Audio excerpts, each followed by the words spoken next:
Hello and welcome to Near Mint Condition. I'm your host, the Astonishing Melanie, and today I've got the great pleasure of interviewing Kurtis Findlay, the editor of the For Better or Worse book series. Say Hi, hi, thanks. Kurtis. Thanks for having me on the show, Astonishing Melanie. It is great to be here. Oh, thank you so much. Um, for better for worse, when I was a kid, I saw it in the paper, but I was Mhm. like 7. I never read it. And Kurtis, I cannot remember, but a few months ago you were talking about your work on this, and I asked for you through IDW to send me a review copy. Yep. So I got my copy, I believe, last week, and I've read through it. So Mentees, we're going to be talking about the comic strip in general, but I was really intrigued as to how you restore color. I saw in your Facebook posts about pictures of you doing it digitally, but I'm just ignorant of it, and I'm sure a lot of people are.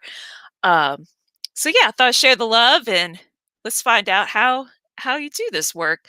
Um, but before that, can I start off with a question about, can you tell us your background, like um, how you got a job at the Library of American Comics?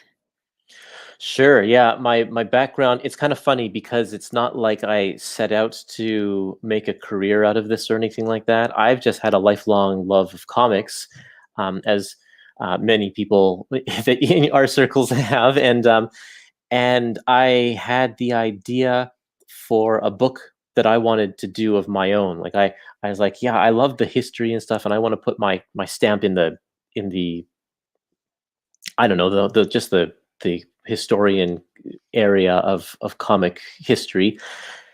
And there's Looney Tunes, right? Like Roadrunner and Is it Coyote and your all those. are you going to talk about Chuck Jones, the dream that never was? Yeah. Okay. So Yes, you I were gonna love ask Chuck about that? Jones. Yes, I love Looney Tunes. I watched that as a kid. Yeah, Oh me my too. goodness. I love them as well. I'm Yeah. a huge fan of classic animation, all of the stuff from the golden age, around the wartime years, and just after that, and so Chuck Jones is a big interest of mine. And then the other big interest I have is classic comic strips, also from that era, the 30s, 40s, and 50s. I love the comic strips that came out around that time, and so I was like, I want to do a book, and I happened to stumble across a very obscure comic strip that Chuck Jones did in 1979, a little past my target date of stuff that I love, but still, it was like, it's Chuck Jones. No Yeah, one knows anything about this comic strip. No I one. didn't know he created a comic strip. And so I was like, this is worth looking into. And so I did as much research as I can. There was, maybe I could barely find anything on the internet about it. I could find two examples of what the strip actually looked like. And so I was like, this is worthy, I think, because of Chuck Jones himself. His name value alone makes it a good subject for a book. So I contacted his estate, and I and I found that they had a whole bunch of the original strips in their archives.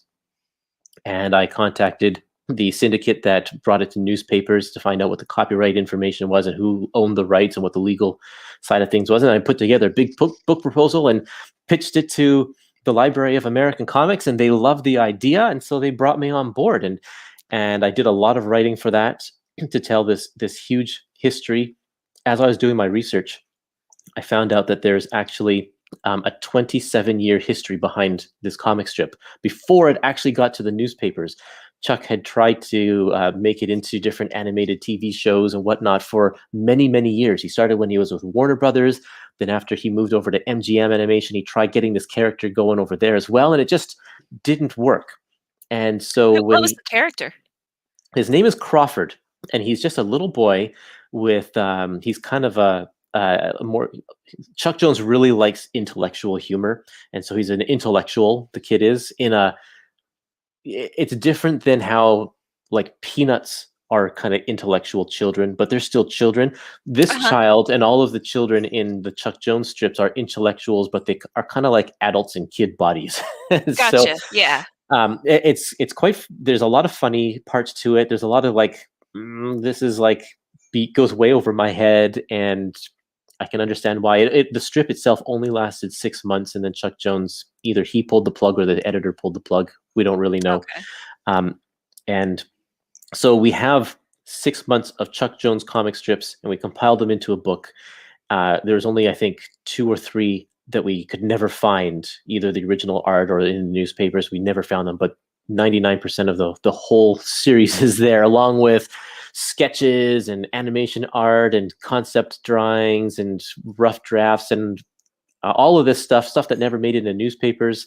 It's an incredible book, and that started me on this relationship with Dean Mullaney. And if you don't know the name Dean Mullaney, Nope, I don't. you definitely should in the comic world.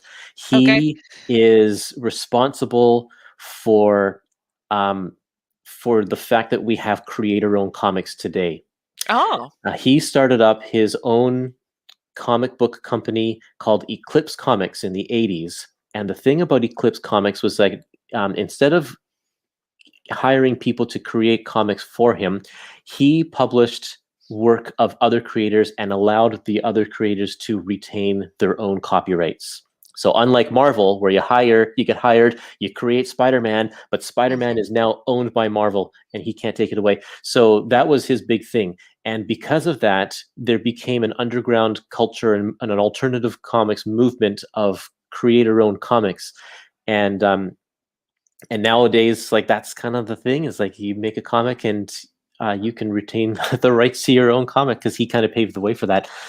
And So, then, Curtis, yeah, I just want to interrupt. I've yeah, already learned 2 wonderful things already.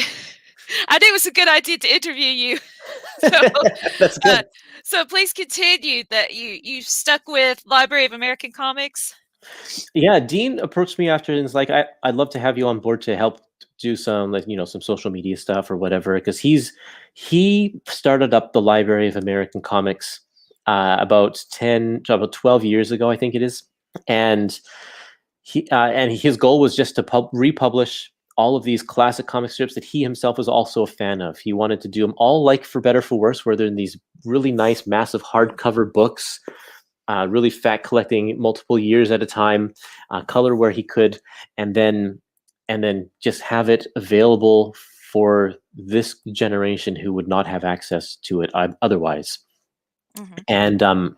And it's a 2-person operation or 3-person operation. There's himself, and his wife does a lot of the art direction, and then there's also Bruce Canwell, who lives in New York. Dean's in Florida. And Bruce Canwell, who lives in New York, who does a lot of the writing and editing as well. And they just started pumping out these books, and he had no time to deal with things like social media and that kind of stuff. So he brought me on board to do that. And then coincidentally, Lynn Johnston moved to my town where I live in Vancouver. and Oh, nice. and I ran into her at a convention, and I said I'd love to interview you for my own podcast that I had at the time. And then when I interviewed her, I said, hey, I work for this comic book company who reproduces these comic strips, and they would love to do For Better or For Worse, just from start to finish. What do you say? I went into more detail than that, but Yeah, yeah. she was automatically interested, because her syndicate wasn't interested in doing any more For Better or For Worse books themselves. They do reruns of the strips in the newspaper currently, but they stopped publishing book collections. In fact, her syndicate has mostly stopped publishing book collections for all of the comic strips except for Dilbert and Doonesbury, kind of the most popular strips. But anything that's older or not as popular, they're like, we're not wasting our time with that. So yeah, I went back to Dean and was like, she's on board, let's do it. And so here we are, 5 volumes in. We just released volume 5. It came out a few weeks ago, and it collects the years 1993 to 1996. Lynn herself started the strip in 1979 and did it until 2008. And so we are at the halfway mark of the strip here, of the 30 years that she did it. Halfway, volume 5. The whole series is going to be 9 volumes in total. How long has it taken to get to volume 5? How long have you all been Oh, working on yeah. it? It's been a few years now. Let's see. I have volume 1 here for reference. So let me see what the date Oh, is you on mean you this. can't, like, work on this in just a month? I forget. The first volume was published in 2017. 27. And Okay. so we have them. We're trying to get them out on a 9-month rotation. Every 9 months, a new book comes out. That was the deal set by the contracts and all that. Hmm. Random House, who distributes IDW's books, says that they don't want books to coming out any quicker than that because they have to have shelf time in places like Barnes and Noble. Oh yeah, And that so makes you sense. can't, if you have a new book coming out every other month, then your shelf is going to be crammed full of this one series. And Barnes and Noble has a tiny, tiny spot for graphic novels, and they're going to be like, we don't want to have 10 books of one series on our shelf. Right, We just right. want one. And when that's done, then you can send us another one. Okay. Yeah, I never even thought of that. That makes Yeah. sense. Um, let's see. Well, should would you like to talk about the story first, or would you like to explain color restoration first? Let's talk about the story. Sure. What do you want to Okay. talk about? Okay. Um, first of all, I just want to say I felt very uh intelligent thinking this. This is TikTok back in the day.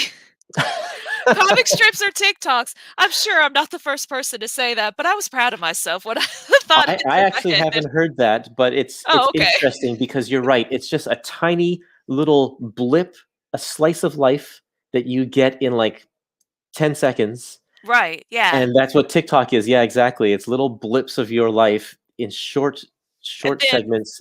when you have in this format, you're just flip it through, flip it through, flip it through, Exactly. And right? then It just takes TikTok, you're just seconds like, to read. so Um, funny. and I feel one of the reasons I love comic strips is that they're so satisfying, that punchline at the end, um, just that tiny little bit of buildup, and you get it so quickly because it only takes seconds to read, right? It's like Mhm. bam, bam, bam, satisfaction, satisfaction, satisfaction.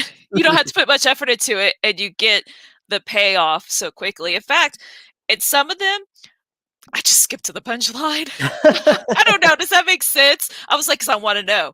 I want to know which joke uh, or which truth of life she's getting at. Yeah. And so I would skip through the panels, and then if I didn't get it, I'd go backwards. I don't know. Have you ever read a comic strip backwards? Oh, for sure. It's Oh, okay. interesting that everyone has their own method of doing that. Sometimes, and it all depends on who the writer is and who the artist is, because they will have a different way of storytelling. Hmm. And so sometimes I'll open up the book and I'll glaze over kind of both pages before I actually dig into going to the first strip. Or That's sometimes I'll just go straight to the first strip and promise myself I'm not going to look at anything afterwards. And it all depends on who's writing and who's drawing. gotcha. Yeah, I know. Omar, his style of reading is to open and look at the whole page. I mean, just for any comic. And Mhm. me, I immediately zoom in to different aspects. I don't look at the whole first. So, um, okay. And Well, Lynn Johnston, the way that she does it is so perfect because, like you said, the punchlines are there, but she has the continuing, ongoing narrative at the same mhm, time. So it's different than like other comic strips like Dick Tracy, where Dick Tracy, the writer there, has to put a cliffhanger at the end of each strip because it's not a right. humor strip, it's an adventure strip. So the way he writes is like he's got to put something in there so that people will want to the next day when they open up the newspaper go and find Dick Tracy and read that. Lynn is so different because she doesn't have the cliffhangers. She puts a gag. She's still very much a humor, a comic, like a comedy writer, but she has a perfect blend of the soap opera drama that keeps you wanting to come back to keep Mhm. turning the page in this instance and keep on reading. I definitely got that sense from her annotations on the sides, Mm, which I love when any author does that. yeah. And her describing what fans would write into her and requests and like being angry and stuff like that. I was like, wow, I just personally I couldn't imagine like telling a creator like take the beard off of the Michael. So Michael, I'm like, Yeah. it's your creation. Uh But Well, I then you should suppose spend more time on Twitter, Melanie, because that stuff happens all the time. I'm just learning social media, okay? Oh man, those poor creators. It's like people get so invested, which is a good thing. It's a great sign when your people are so invested in your characters that they have to write and tell you how much they hate what you're doing. I'm sure it's draining for them, but oh man. Yeah. I think the closest thing that I could compare it to is Final Fantasy 10, the not the second video game. I call it 10.5, 10-2. Yeah. But the third that was supposed to be it's like an audio drama. Oh, I was mad. But it never occurred to me, well, not that the person lives in my country, it never occurred to me to write. But I was mad. I'm Anyway. sure many people did. um, so as I mentioned earlier, I was a kid when Yeah. this was in the paper, and it never, sparked my interest, but now, as an adult with children and a family, and I'm sure you get this too, Curtis, Oh, right? absolutely. This speaks to me so much. Um, I've never got the title before now, right? I never thought about it. I didn't know that was for better or for worse was what you said when you got married.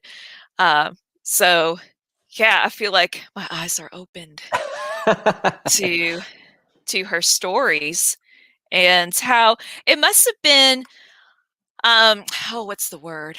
For her to put in autobiographical elements must have been cathartic perhaps. I thought that Definitely. was really cool. It definitely made it so that we can um, relate to her. So, Curtis, in this book, this is volume 5, correct? Yep. Volume 5. Um, do you want to Well, I'll just let you start. What are some impressions of the stories in these years that you have? Well, one thing that readers may not know is that the characters in this comic strip aged in real time. Unlike The Simpsons, where it's been on for 30 years and Bart Simpson is still a 10-year-old or whatever, these characters in this book, they grow. So if you pick up volume 1, Elizabeth is just learning to walk. She's a baby and she's just learning to walk, and Michael is about to enter kindergarten. And now in this volume 5, we've progressed to the point where Michael has graduated from university and he's graduated from high school and he's starting his college years. And Elizabeth is now entering into high school, and there is a third child that didn't exist when the comic strip started. And so this is where we're at. Curtis, that's a great point. I am so sorry. Forgot to mention that this is based on a family, Right. their lives, mother, father, older son Michael, Elizabeth, middle child because April is the youngest, and Yep. their dog Finley. Farley. Yeah, Farley. Farley. Yeah, yeah. He they started when Lynn Johnson started the strip. It was mostly focused on the parents and parenting because that's the children were so small or whatever, and that was her interest and her experience, and that's kind of how she got the gig was as a strip about parenting. Now, as we're into volume 5 and these kids are growing older, the focus of the strip is starting to shift, and we're seeing more of the kids' lives, life like going to university or whatever, and following their stories in more detail. So it's really really great. You say you were a kid when this first was in the newspapers and it didn't get your interest. I was a kid when this was in the newspapers too. I think we're roughly the same age. And if you were reading this in the newspapers, we were actually about the same age as Elizabeth when like we were aging at the same time as Elizabeth was. I think that she graduated from high school a year before I did. And so when I was reading this, I never read it in the newspapers. I read it in the annual book collections that would come out, and they would appear in my local library. I'd get them out from the library, and I'd read them. I was maybe a year behind or something like that, but as I was growing, the kids were growing as well. So it's like the stuff that was happening, I could relate to because it was actually the same stuff that's happening in my own life. Now, as I'm going back and reading these strips, I am relating with the parents a lot more. So, Yeah, and definitely. I'm reading it through a different lens, and I'm loving the relationship that these characters are having with their kids. My oldest son is 11, and so now the books have progressed because we're working at it at a much accelerated pace. The books have progressed where I am at and in my parenting life, but it's still fascinating to read. I'm loving just revisiting all of these as we're going through these through the volumes. Definitely. Let's see. There is an important story with the family pet that you graciously um, your intro remains spoiler free, right? Well, it's Uh, not totally spoiler free. There, I do put a little spoiler warning because it does yes, yeah. reveal some important plot points. But I think if you are watching this and you're planning on reading this, maybe you should skip ahead a few minutes or something in the video because I think we should talk about it. Okay, And sure. I think it's hard to talk about without revealing what the spoilers are Yeah. because it's a pretty big it's a pretty big story. It's the most important story, tied with another story that happened in the previous volume. It's the most well-known stories in the entire 30 years of For Better For Worse. This is the story, and here's the spoiler, Okay. where Farley the dog has to rescue April, little April, who I think is only about 4 years old at the time, from she falls in a creek that the water's risen and it's like a fast moving, rapid creek, and she's fallen in, and Farley the dog has to save her. And through the course of this, because the dog is very old because it's progressing again in real time. He just doesn't have the strength to to last after he saves April, but he ends up dying. And this is an important strip because it was kind of the first major death of a character. I mean, I know it's just the animal, but anyone who's had a pet knows that the animal, the family pet, isn't just an animal; it's a member of the family. Uh-huh. And so when this dog passed away, it made huge waves with the fans. They started writing in upset and devastated and angry at Lynn for killing off the dog and all this kind of stuff. Like she got tons of mail on that. I'm But sorry, I'm trying to find just so I can reference, I'm trying to find those strips. sure, it's April of 1995. We put the dates down in the bottom corner. Um, Which for is just very helpful. for easy reference there. So it's around, let's see, page 320, I think. Thank you. Oh, 320, yep, 315. 315. There we go. Wow, look at Um, you. You're like a magician. Let me well, when show you you a spend phone so book, much you tell time, me with when numbers. you spend so much time in these books, you start to remember these things. But yeah, the whole Gotcha, story yeah. took place over about a 2 or 3 week period. You'd only get that little installment every single day. Reading it in a whole story like this, you can read the whole thing at once. Has Mhm. a much different or way It's different experience than having to wait the next day to find out what happens. right, it's tense and dramatic, and there isn't a gag at the end because Yeah, April's in the river, in the creek. exactly. Um, yes, it's stressful, um, and like you said, I mentioned, it's heartbreaking. Um, Lynn Johnston mentioned on the side that teachers use this to teach kids about the dangers of flooding and playing around creeks and stuff, to deter the kids from doing something dangerous and falling in. Yeah, But Elizabeth, it's the last panel of one of the strips. Elizabeth says, "Daddy, he isn't breathing," right, and that's how that strip ends right there, and that's how we find out. yeah. Uh, It's great. I think that there's such a good like comics is such a great teaching medium because it's visual and the visuals stick with you. I think more than words do. And so and especially for little kids who maybe they don't read well or whatever, seeing something like this is it's a cautionary tale that I think they can understand. right.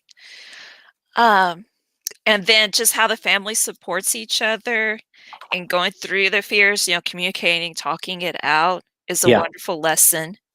Um, and I think my favorite is at the bottom of page 323 when Michael says, or I'm sorry, that's Elizabeth. Yeah. Sometimes I hear the sound of his collar as if he was walking right here. Oh goodness, I'm tearing up. Yeah. that that's really magical. I It really is. appreciate that. So, um, but obviously, most of the book is full of heart and, as you mentioned, gags and um, just yeah, Michael learning how to grow up to go to university. Okay, Kurtis. So I've been watching a lot of British videos, I think, lately on YouTube, Yeah. and I love how they say go to hospital, go to university, just like you said, right? Oh, that's the Canadian me, I guess. It's the Yes, Canadian in yes. me. And I like it. I want to start stealing that instead of saying the That's funny. hospital or the college and stuff like that. Anyway, just a side note. That's funny. Well, I didn't even realize that. Curtis, which character is your favorite?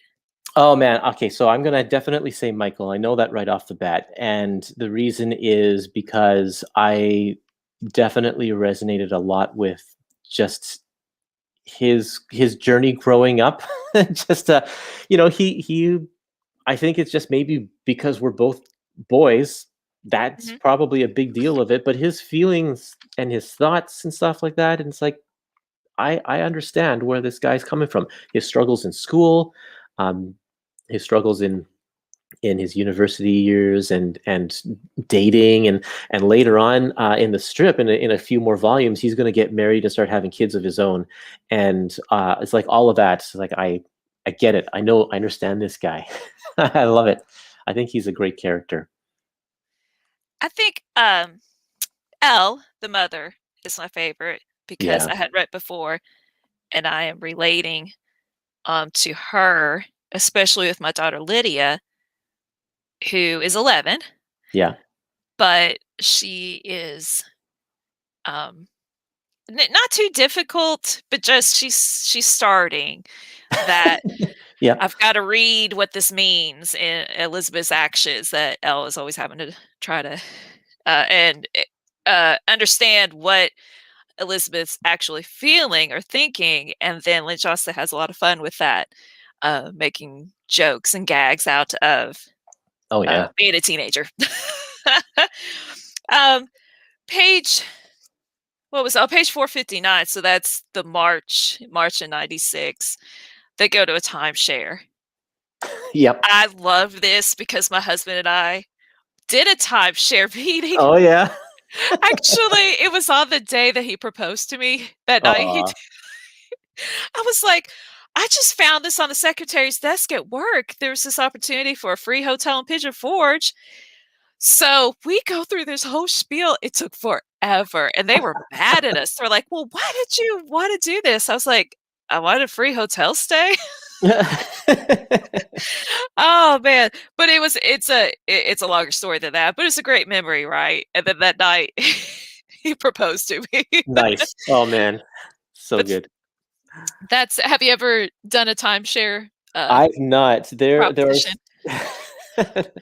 I have definitely sat in on my fair share of, pyramid scheme Ah, things and all that kind of stuff, but not a timeshare. So, gotcha. but that's funny, and that's also what's so great about these strips is like there is a gold mine of material in all these everyday situations, and like you said, like it happened to you. So these strips aren't out of the realm of possibility. Like it's like everything that happens here happens in real life, and she just finds the humor in all of these situations. Yeah, that's a great way of saying it. Um, I just want to mention before we get into coloring, in May of '96, there's a Sunday strip where the husband and wife are getting on each other's nerves, and then what are you thinking about? And it's like uh, what they would do, what would happen if they didn't have each other. Basically, it's memories, right? Um, Yeah, and so they just look at each other and then they fall asleep together. yeah. I thought that was a great lesson. It's just I think you said it. It's the heart of that this strip has, and these characters. It really reflects it here. I'll show so the readers can see this one because it's Yeah. really nice. Um, it's just such a nice quiet moment at the end here when they uh, they just fall asleep in each other's arms, and it's like Quiet it doesn't. quiet moment, and the gag being that the way, let's see, the snoring got on his nerves and the nose whistle got on her nerves. Yeah, Then they go doing it, and it's okay. it is okay. It's just they realize that there are more important or bigger things going on. Yeah, Yeah, it's lovely. It's just I absolutely love the strip. It's such a well written strip, funny and heartwarming. It's one of my favorites. definitely. Um, Thank you so much for recommending it. Now, let's talk about color restoration. Am I using the correct term? Yep. We are. Okay, Color restoration is a good term for it. It's so. Let's back up here. When I pitched okay, this, even before I pitched this to Lynn, the her syndicate. Okay, where do I want to start here? We got to go all the way back to 2008 when Lynn Johnson decided to retire her strip. The syndicate wanted to keep on doing it, and so they started over from the beginning and started reprinting all of her strips in the newspaper, one a day from the very start, and so they'd have another 30 years worth of material, right? Because a lot of these people, hadn't read the early strips or whatever. But when she first started the strip in 1979, the printing process is so different back then as it is today. Digital, wasn't a thing, and so all of her files, all of the old strips had to be recolored. So for people who are watching who don't know, in a newspaper comic strip, all of the strips that appear from Monday to Saturday are just 3-panel skinny ones that are in black and white.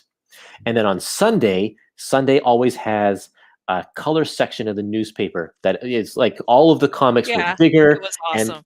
and they would all There we appear go. in color. Yeah, exactly. So you can see on one side it's the black and white, and on the other side it's color. So that's the color ones are the Sunday strips. So the dailies, the Monday to Saturday, that's not a problem to reprint because you don't have to do any real work. But to reprint the color Sundays, they had to actually redo all of the colors and update it and get it into modern coloring, modern printing methods. They can't just take the newspaper and scan it and say, here you go. Like, that's not going to work because newspaper, I'll show you in a second, newspaper just doesn't look good.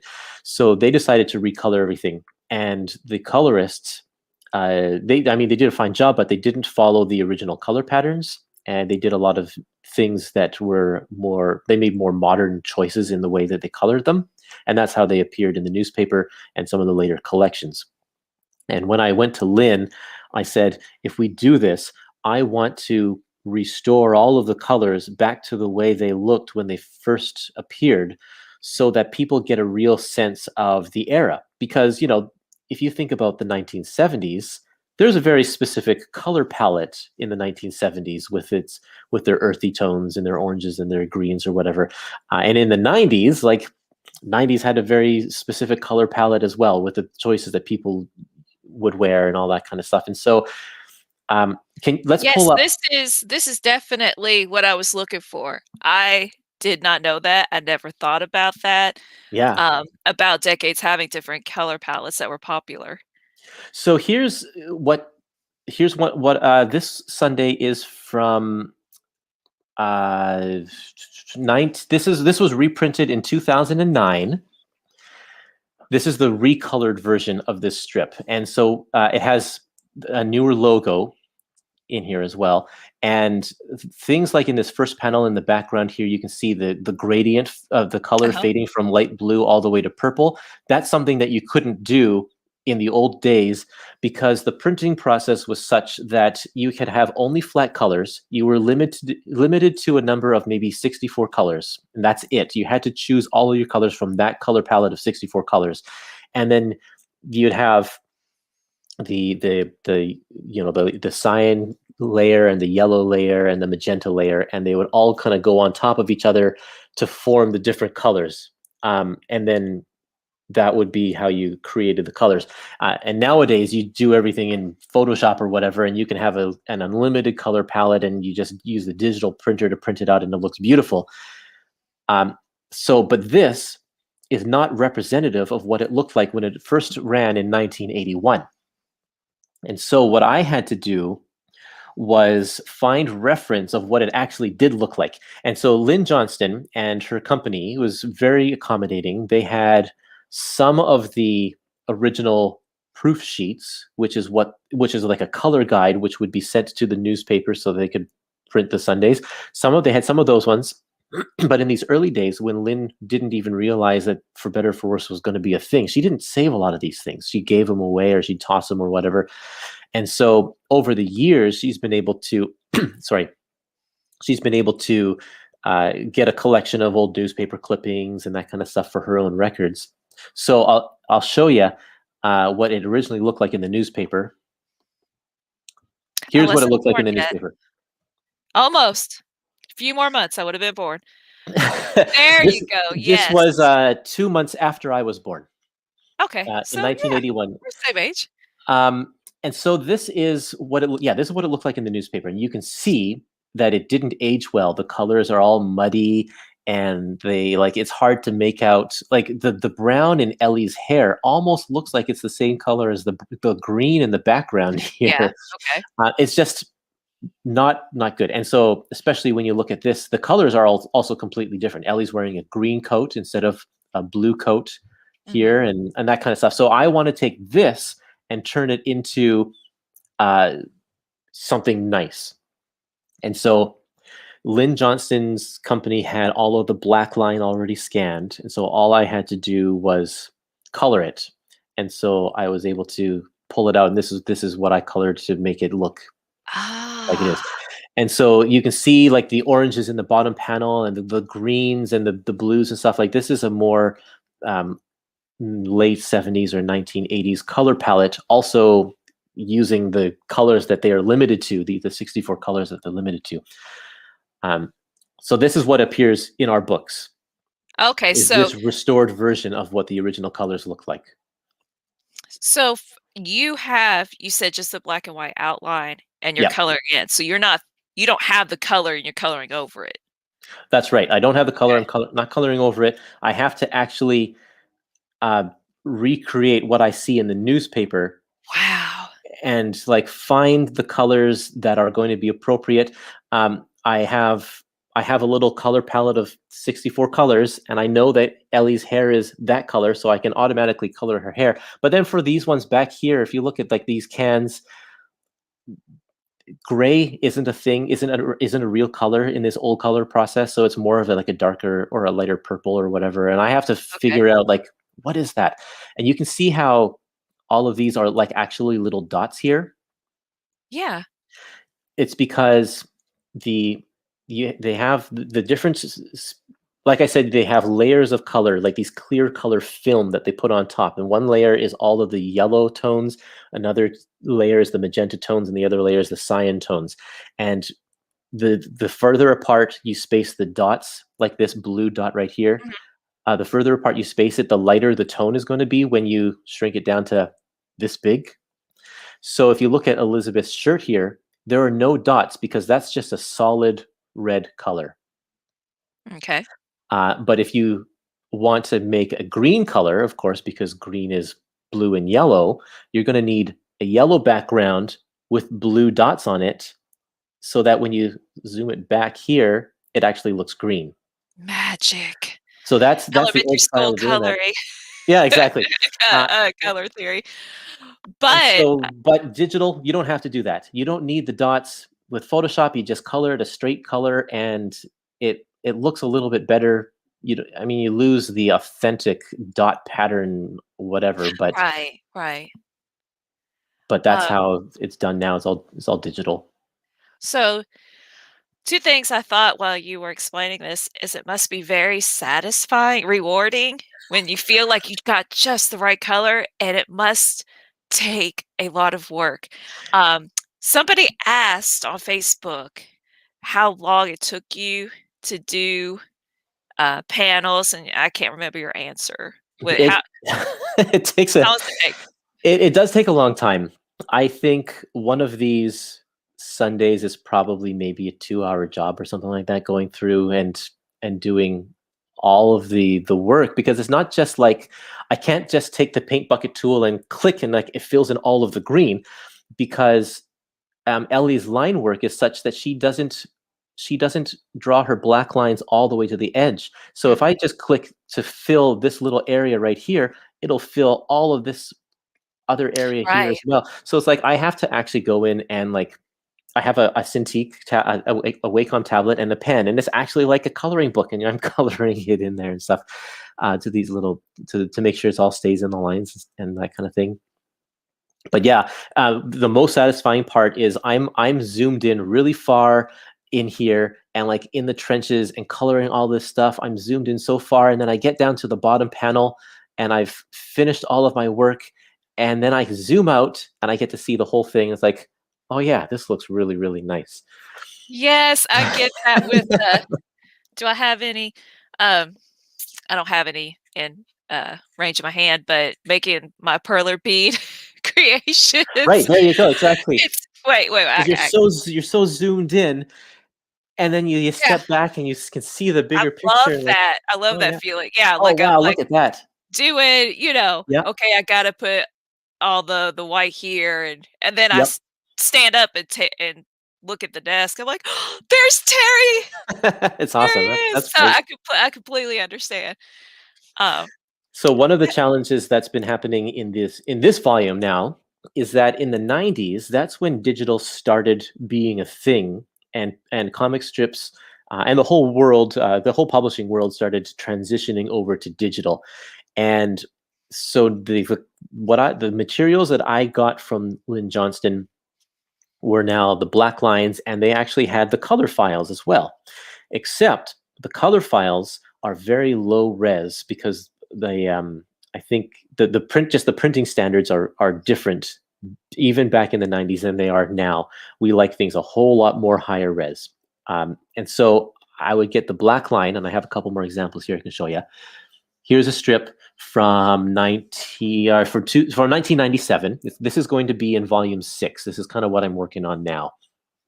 And well, first of all, can you see how much detail from 1981? Look at all the stuff in the backgrounds, and then how much she's progressed as an artist in just the 15 years difference. All of the composition, like oh, yeah, definitely. the low angle from this panel right here, just the action and the detail that she puts into all of her backgrounds. She progressed really, really fast in a That's a good short point. amount of time as an artist. But that makes my job harder as a restorer, because like restoring this panel here, where it's got a plain background and fairly solid colors and not much, like there are 4 colors I think in this one: skin, hair, there's 3 different hair colors, and then 2 different clothes colors. So there's minimal effort there. But then you take a look at one of these panels in the newer strip, and I'm going, oh man, I got to color so much here. But the other thing I got was the color guide. So this is the colors without the black line. And the problem is that you can't tell from just looking at this, but it's really low res compared to the black line. So when if I just in Photoshop place the color on top of the black line, here's what I'm looking at. It's so small. Oh, The resolution is just so low that it's really, really tiny. So in order to get the colors to actually, I actually have to enlarge the color file to fit the whole page. mhm.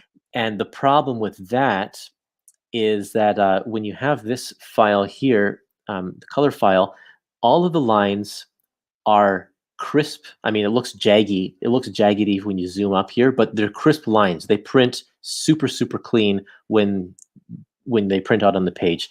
Okay. But when you enlarge it, and this happens anytime, like if you're looking at a Facebook photo and it looks a little fuzzy or blurry, it's because someone's tried to take a low res photo and bump it up to a much larger size. And you can't create information out of nothing. So the file is trying to compensate, on these lines by guessing, like just filling in the blanks. So now we have just blurry lines all across the board here.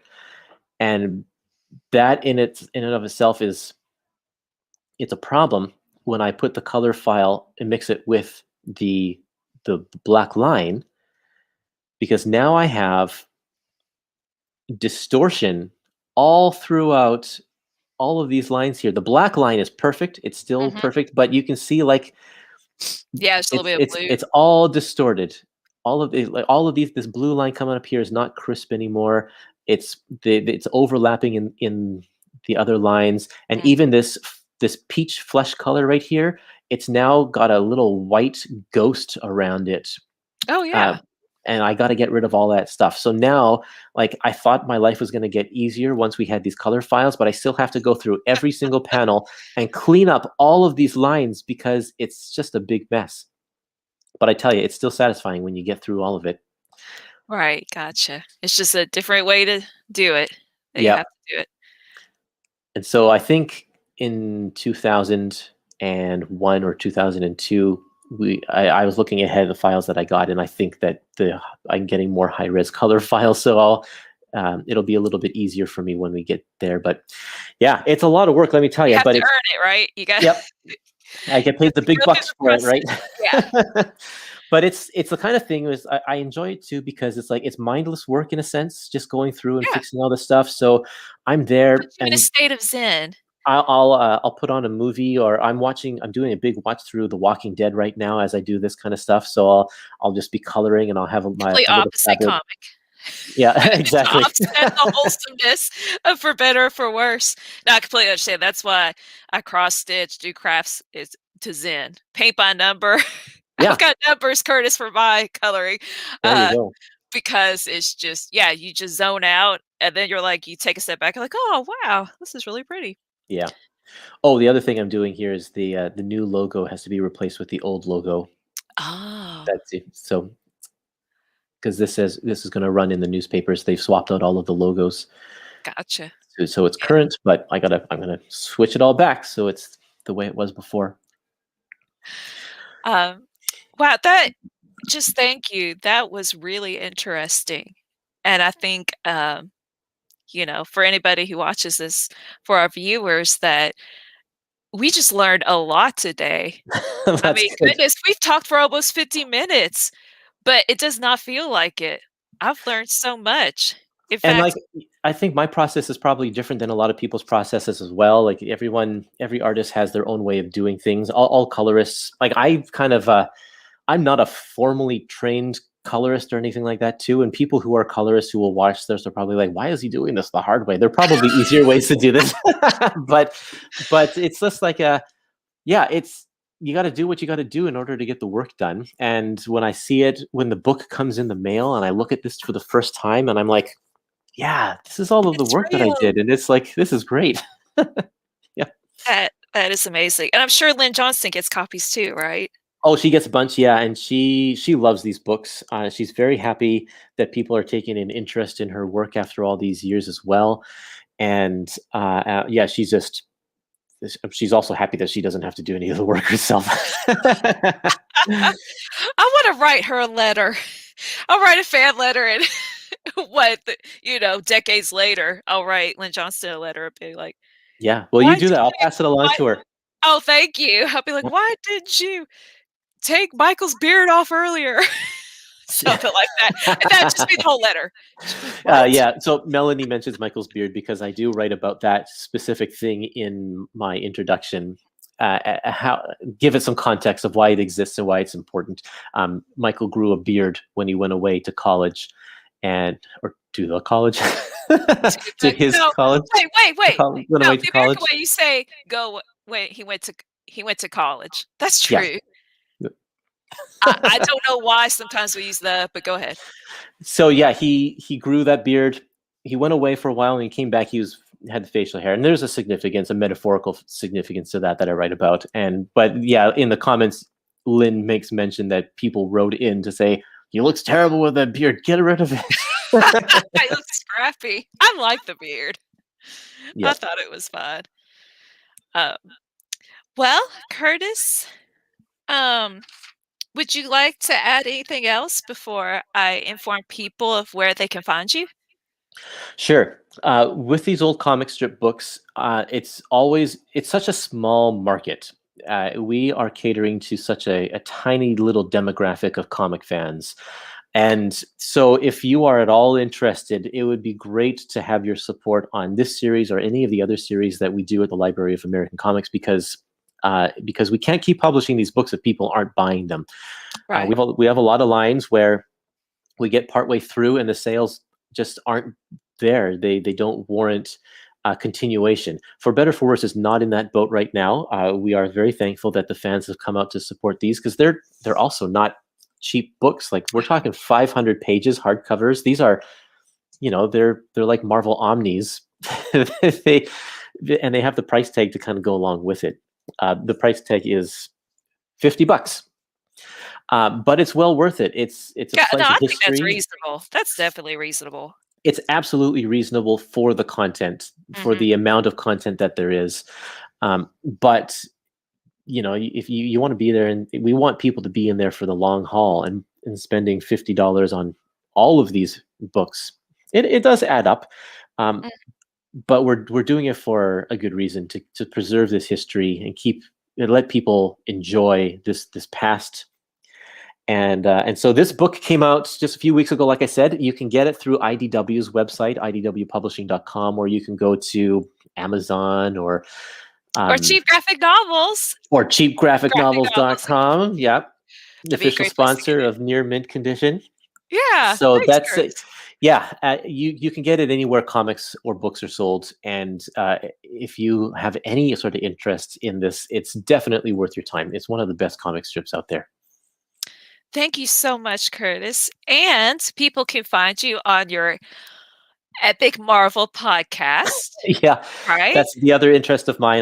Not related to For Better or For Worse or the Library of American Comics at all. Is I do have a podcast where I talk about old Marvel comics, just kind of going through things issue and issue and taking a deep dive into the history of the characters or the artists and pointing out things that I like about what I see or that kind of stuff.